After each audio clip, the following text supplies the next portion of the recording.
Good morning everyone, আমি প্রীতি লেখা lifestyle চ্যানেলে আপনাদের সকলকে স্বাগত জানাই। তো ফার্স্ট আমি একটু ড্রাই ফ্রুটস খেয়েছি, তার 1 ঘন্টা পর আমি একটু চা নিয়ে নিয়েছি। আমি কিন্তু এবার সকাল থেকে রান্নাটা শুরু করে দেবো, কারণ আজকে আমাদের মানে এইখানে বিল্ডিংয়ে রান্না পুজো আছে।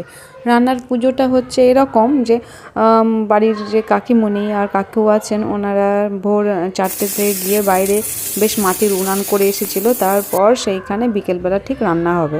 তো অনেকজনেরই ঠিক রান্না, আমাদের বিল্ডিংয়ে অনেকজনই আছি, প্রায় 50-60 জন মতো আছি। তো সেখানে রান্না হবে বলতে আজকে রাস্তাতেই রান্না হবে, ওইখানে রান্না হবে, উনানেই রান্না হবে, ওইখানেই খেয়ে আবার মানে রুমে ঢুকতে হবে, এরকম। এটাই হচ্ছে রান্না পুজো। তার জন্য আমি আজকে বাড়ির রান্না তাড়াতাড়ি সেরে নিয়ে ওইদিকে একটু সবজি টবজি কাটার জন্য একটু হেল্প করতে বলেছে কাকিমণি, তাই সেখানে গেছি। রান্নাতে আমি আজকে তেমন কিছুই করেছিলাম বলতে পনির, একটু শাক, পালং শাক, ডাল আর একটু বিনস ভাজা। তারপর বাপন এসেছে, খাওয়া দাওয়া করে নিচ্ছে। আজকে ফল কাটার দায়িত্ব কিন্তু পুরো বাপনের। আর রান্না পুজোটা আমি দেখাচ্ছি।